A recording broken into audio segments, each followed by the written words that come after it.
हा पहिला आणि हा दुसरा, ह्याला म्हणतात sister stone. Big monkey, baby monkey. And second one is a frog jumping, मेंढक पानी में जंप करता है ना. And third one is the Sheshnag, ऊपर से नीचे swimming, this is called actually Sheshnag.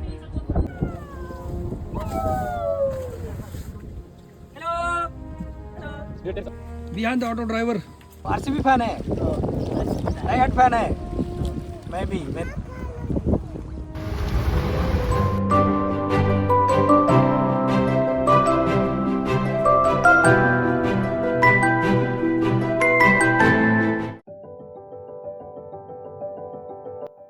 Hampi एकेकाळी जगातल्या सर्वात श्रीमंत शहरांपैकी एक होतं. तुंगभद्रा नदीच्या काठावर वसलेलं हे शहर, इथे सकाळी मंदिराच्या घंटा वाजायच्या आणि संध्याकाळी बाजारात सोनं रत्न झळकायचे.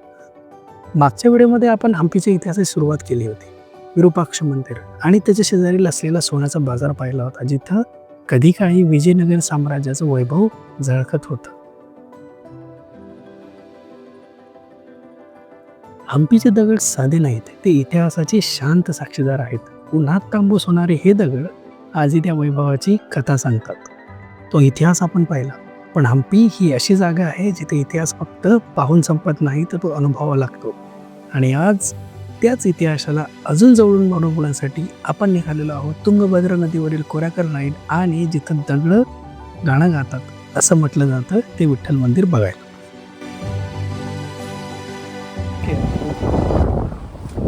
स्वागत आहे मित्रांनो तुमचं माझ्या यूट्यूब चॅनलवर. आणि आम्ही आलेलो आहोत हम्पीवर, आणि हम्पीचा आमचा दुसरा दिवस आहे, आणि आम्ही आलेलो आहोत कोराकल राईड करायला. तर तुम्ही इकडे बघू शकता त्या प्रकारची कोराकल राईड असते, आणि हे बघा हे असं छोटे मोठे असे कोराकल राईड असतात.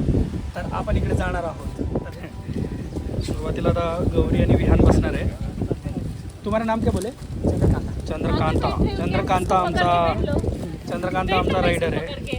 ठीक है, आप भी बैठ लो, इसको पकड़ के बैठो आप. तो चप्पू कोण चालवेल? त्याला घे. चप्पू दूसरा चलवेल ना? नाही तोच चालवेल. आप ही चलाते हो?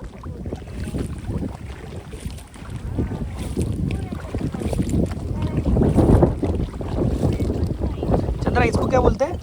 टेप्पा बोलते हैं. टेप्पा. और उसको हाथ में जो तुम्हारे उट्टू त्याला म्हणतात टेप्पा, त्याला म्हणतात उट्टू. हे असले बोट आपल्याकडे दिसत नाही, गोल आहे पूर्ण एकदम. हे बांबूने बनवलेले स्पेशली इकडे अशाच बोट चालतात. जेव्हा तुम्ही मासेमारीला वगैरे जातात ना, तेव्हा इकडे अशाच बोट बनवतात हे लोक. तर आपण आता तिकडे चाललोय. वन और रेड पे जैसे क्या बोला? कृष्णदेवराय का समाधी. ते जे तुम्हाला तिकडे दिसत आहे ना पाण्यामध्ये, थोडं झूम करायचा प्रयत्न करतो. हा येस, ते तिकडे त्याला म्हणतात कृष्णदेवरायची समाधी. हा आहे अखंड शिला पर्वत. हा, ते बघा, झेंडा दिसतो तुम्हाला, अखंड शिला पर्वत. तारा देवी, बाली वही तारा देवी. अच्छा, बाली का वाईफ. अच्छा, ये कहे तारा देवी तपस करने को जाती. अच्छा, उधर मूर्ति भी है.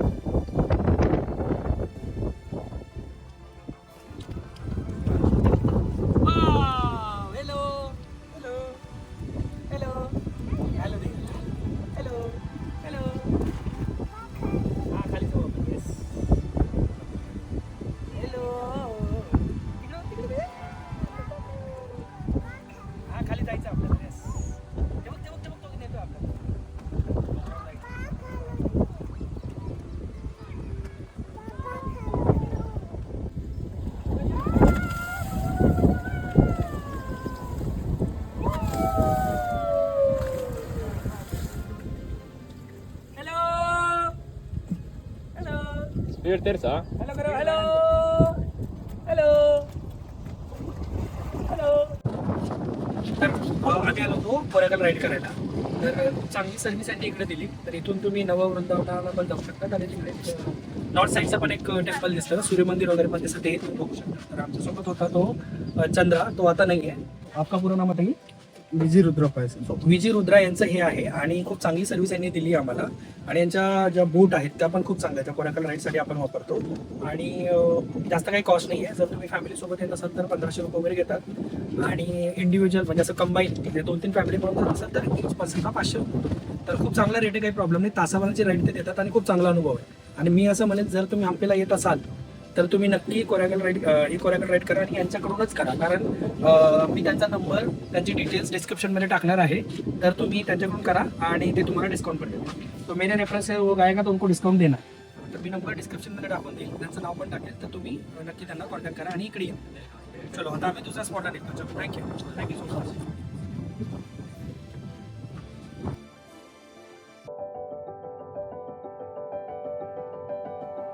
तर मित्रांनो, कोरेकल राईडचा छान अनुभव घेतल्यानंतर आता आपण निघालेलो आहे आश्रम मंदिराकडे, जिथे दगडसुद्धा गाणं गातात. होय, आता आपण निघालेलो आहोत विठ्ठल मंदिराकडे.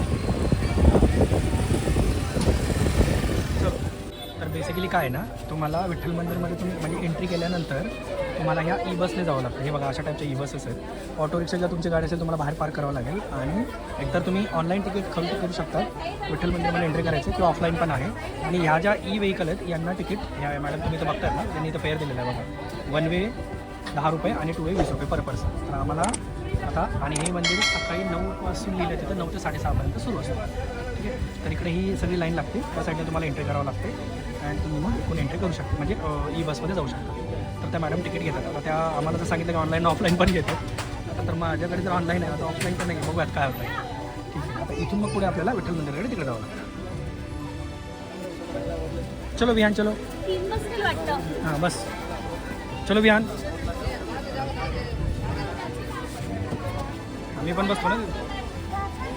हां येतोय बेटा, इकडे बघ विहान.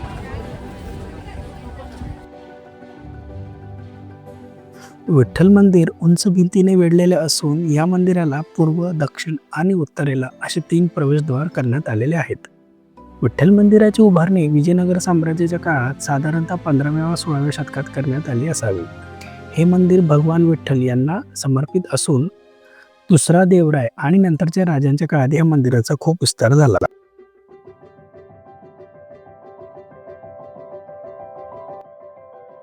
ही आहे विठ्ठल मंदिर बाहेरील बाजारपेठ. विठ्ठल मंदिरासमोर ही भव्य बाजारपेठ विजयनगर साम्राज्याच्या सुवर्ण काळात म्हणजेच साधारणतः 15व्या-16व्या शतकात विकसित झाली आहे. ही बाजारपेठ मंदिराकडे जाणाऱ्या मुख्य रस्त्यावर वसलेली असून ती त्या काळातील धार्मिक व आर्थिक आणि सामाजिक जीवनाचे केंद्र होते. या बाजारपेठेत दोन्ही बाजूला दगडी खांबावर उभारलेली दुकाने होती, जेथे सोने, चांदी, दागिने, रत्ने, रेशमी व सुती कापड, मसाले, धान्य, फुले, घोडे, हत्ती यांची खरेदी विक्री होत असे. देश विदेशातून आलेले व्यापारी येथे व्यवहार करीत असत, त्यामुळे ही बाजारपेठ आंतरराष्ट्रीय व्यापाऱ्यांसाठी प्रसिद्ध होती. सण उत्सवाच्या वेळी, विशेषतः विठ्ठल देवाच्या यात्रेदरम्यान ही बाजारपेठ अत्यंत गजबजलेली असायची. तर आपण आता उभे आहोत विठ्ठल मंदिराच्या मुख्य प्रवेशद्वाराजवळ, ज्याला महाद्वार देखील म्हणतात.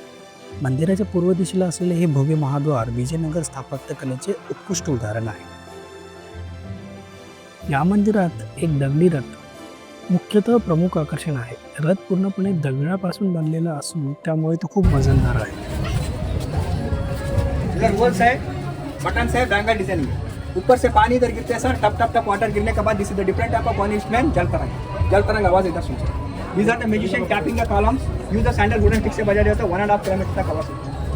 1.5 किलोमीटर. Record vibration. सारी गामा पादा निसा ढोल तरंग मृदंग हार्मोनियम घटा गिटार वाहन वीण जल गोदिले नहीं. Big monkey baby monkey. And second one is the frog jumping, मेंढक पानी में जंप करता है ना. And third one is the Sheshnag, ऊपर स्नेक है नीचे Shivling. This is called actually Sheshnag. And the fourth one look like a snake running tail, center bud, and this is face, and this is the eyes. Now, fourth one, king cobra. And fifth one flying Hanuman ji would raise Sri Lanka in the sky, 2 legs, 8 tails, hands and face. है ना?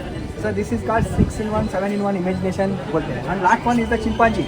Big chimpanzee, baby chimpanzee को गोदी ले रहे हैं, feeding the milk. This is the 6th one. And wall बनाया, एक छोटी सी wall, एक छोटी सी गलती हो गई तो पूरा रात वेस्ट हो जाए. अपना दिमाग पावर यूज करके जो टेक्नोलॉजी. यानंतर येतो तो प्रसिद्ध रंगमंडप, जिथे 56 संगीत स्तंभ आहेत. हलक्या स्पर्शाने वेगवेगळे सूर निर्माण होतात. आज संरक्षणासाठी स्तंभांना हात लावण्याची मनाई आहे, पण त्या काळातील अभियांत्रिकी कौशल्याची ही कल्पना इथून दिसून येते. And this is actually 2-in-1 carvings. 2-in-1. And these are the musical rooms. नहीं actually wedding hall, sorry. Wedding hall. कल्याण उत्सव मतलब. इसमें 2-in-1 carvings. इधर देखो, look like a bull दिखता है ना. इधर सुनो. अरे इधर you look like a bull. Elephant दिखता One type of a bull, one type of a elephant. अच्छा बुल और एलिफेंट क्या कर रहे हैं, पेड़ को तोड़ने की कोशिश कर रहे हैं। एंड आप लोग जो हाथ दे सकते हो गणेश जी। गणेश जी है ना, ऊपर मुकुट में दिखते हैं। दिस इज का 2-in-1 कार। ऋषि मुनि लोग कमांडर लोग को लेके चलने के तो नाटक की पाए लगा इधर देखो ऊपर इस तरफ वो गणेश जैसा राम लक्ष्मण बाली सुग्रीव हनुमान बाली सुग्रीव फाइटिंग करने का दृश्य जो ये वानर किंग जो वानर किंग इज सुग्रीव को पट्टाभिषेक करने के लिए इधर आए थे। सो राम लक्ष्मण जो वनवास के लिए इधर आए थे, इसलिए उनका पट्टाभिषेक करके बाद में जो 7 करोड़ वापस आने लेके सीता माता को चुरे कहते हैं वो सब स्टोरी इधर कर बंदा करिए। ये म्युझिकल कॉलम्स बनाएंगे उनको किया राजा कृष्ण देव। याला म्हणतात शिलाशासन. याच्यामध्ये शिलाशासन म्हणजे ह्या ज्या मंदिराच्या सगळ्या ज्या नियमावली त्या सगळ्या लिहिलेल्या आहेत तिथे.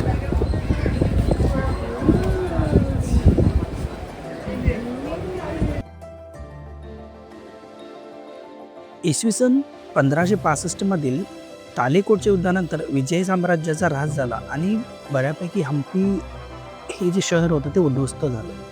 तर मित्रांनो, हम्पीतील हे भव्य विठ्ठल मंदिर म्हणजे केवळ दगडाची रचना नाही, तर तो आपल्या इतिहास आणि संस्कृतीचा जिवंत वारसा आहे. दगडी रथ, संगीतस्तंभ आणि अवशेषांमध्ये दडलेला इतिहास अनुभवताना वेळ कसा निघून जातो कळतच नाही. जर तुम्हाला हा व्हिडिओ आवडला असेल तर लाईक करा, चॅनलला सबस्क्राईब करा आणि कमेंटमध्ये नक्की सांगा तुम्हाला हम्पीतलं कोणतं ठिकाण जास्त आवडलं. चला तर मग भेटूया पुढच्या व्हिडिओमध्ये. तोपर्यंत बाय बाय फ्रॉम हम्पी.